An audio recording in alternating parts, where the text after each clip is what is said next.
Hello everyone, in this video I'm going to walk you through how I've completed this mouse using watercolour pencils. If you're new here, welcome. I'm Lisa and I mainly specialise in sharing the beauty of nature through colour pencil art. I complete a variety of different animals, from small birds to large mammals. Recently though, over on Patreon we've been experimenting with watercolour pencils and it's been such a fun addition to our creative journey. I love encouraging people to appreciate the calm and joy that colour pencil can bring, and I hope this inspires you to get involved and try yourself with watercolour pencils. So the first thing we need to do is get the outline down on the page and also pick some colours. If you're unsure how to get your outline down on the page, I'll leave a video in the description below so you can check that one out. But I'm just using tracing paper here to transfer the image over onto my art paper. But any way that you want to do this is fine. I usually just pick some colours before I get started just because it's a bit of a habit now, but mainly because if you swap between pieces, sometimes you forget which colours you've been using. I always keep a dedicated tin for the pencils I'm currently using. This ties back to when I mentioned earlier about embracing the calm and intentional process of colour pencil drawing. For me, creating art isn't just about the final result, it's about the experience, the reason we create, and how it makes us feel. I find comfort in being organised, following a routine, and I carry that mindset into my drawing process. It creates a sense of order and mindfulness that enhances the entire experience. Anyway, let's get started. So the first thing we're going to do is just put in the eyes. I really like to start with the eyes because it's a really good place to build on from, and it gives you a little bit of character and personality to the piece.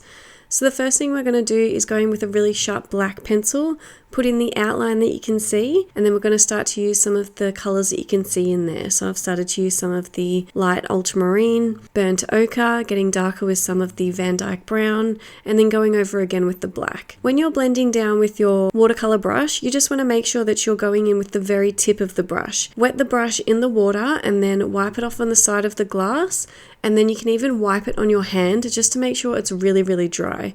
You don't want it to be too wet, otherwise it will push the black too far around, and we don't want to be pushing the colour too far around the piece. We just want to be activating it to make it nice and dark. So the next main section that you're looking at when you look at this beautiful piece is the fur on the face. So I'm going in with a base layer of the warm grey 2, adding some of the burnt ochre. And at the beginning here, we're just doing a base layer, so you don't need to worry too much about putting all of those little pencil strokes in, making sure your pencil is too sharp or anything like that. We're just going in, putting in the general colour that you can see underneath all of those little bits of fur. So just making sure that you're mixing your colours very lightly, so holding your pencil on the side pretty far back and just gently glazing it over the page will ensure that you can get lots of layers down and you can get the right colour.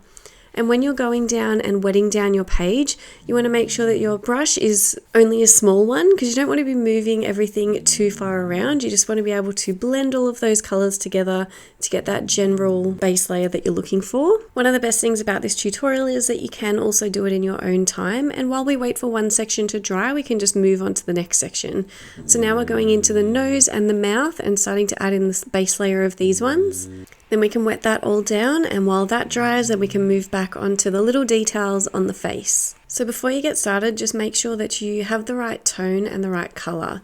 If not, you might need to glaze over some of your colours just to build up the right tone and the right colour that you want. And then we can go in and start to put in those little fur lines with the pencil. So what you want to do is make sure that you have a very sharp pencil, so sharpen it up again. And then to create this sort of texture, what you're doing is using the sharp pencil just to flick little lines up and down against the fur and with the direction of the fur to create those little lines.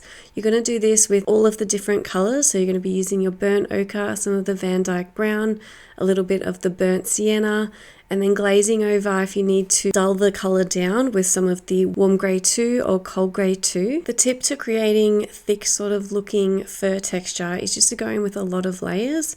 So even though you're putting down a lot of different layers, you just want to make sure you're going in with really light layers with these sharp pencils. And then a great way to add highlights over the top is just to go through with your white watercolour pencil with a really sharp point, and you can put some of these little white hairs over the top, making it look like the sun is sort of hitting some of those little bits of hair, which really helps with the depth of the fur. So next, let's talk about putting in the whiskers. And the best thing to put in whiskers when you're working with colour pencils, even watercolour pencils, I find is an embossing tool. So this sort of thing is used for clay making and that sort of thing, but all it does is just indent the paper. So if you don't have one of these, you can just use like a pen lid. You could use a really sharp white pencil, anything that's sharp that's going to indent the page. So when you go over it with your pencils really lightly on the side, you'll still be able to see the white line coming through with the pencil. So the way that I put these in is just to erase one line, use the embossing tool to put this in. Make sure to use a really big sweeping motion. You don't want to stop halfway or anything like that, or have it bendy. Make sure you have a really loose wrist and you're just quickly swiping it across the page. If you haven't done this sort of thing before, it is best just to have a practice beforehand. And then once you have all of the lines in, you can go through and put in your base layers. So like I said before, just putting your pencils really lightly on the side and just blending down very, very lightly. And once you need to go through and wet this down with the brush, make sure to just go around these lines. So it means just using a very damp brush, so dry it off really well like we did earlier, and just go in between all of these little lines. Don't stress too much if you get your pencil in there. We can just go over it again with the white pencil, but it doesn't look as crisp, so really try not to go in there to begin with. So then for me, because my background is just colour pencils, I usually go through and just complete one section at a time. For watercolour pieces, I think some artists will go through, put a base layer over their whole subject or their whole piece, and then go back over and do the final bits. But for me, I like to do sort of one section at a time, wet it all down. While that's drying, complete another section, then let it dry and continue that way. Either way that you want to do this is fine. There's no right or wrong, and art can be completed any way that you please. This is just the way that I generally do it because it's sort of the way that I've learnt with colour pencils. And that's another great thing about the tutorials on Patreon. You can stop and start them whenever you like.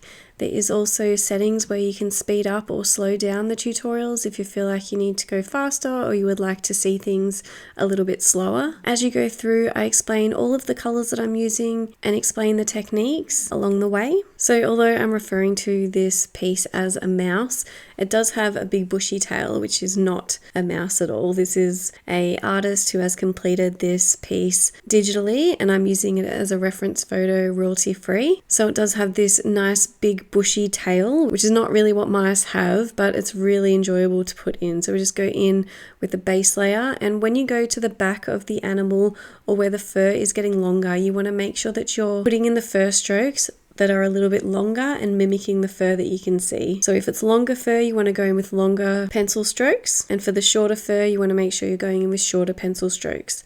Going in the direction of the fur and against the direction of the fur will make it seem a little bit thicker. And then I always encourage my Patreons to step back once they've completed their piece and just evaluate what they feel like they need to fix. It's good to be able to move away from the piece, get a little bit of space from it, and then you can come back with fresh eyes to see what you need to change or if you're happy with it as is. So I really hope that you like this video and you found something helpful. I'd love it if you could like and subscribe. Let me know what you think of this one in the comments, and I'll see you in the next one. Thanks, guys.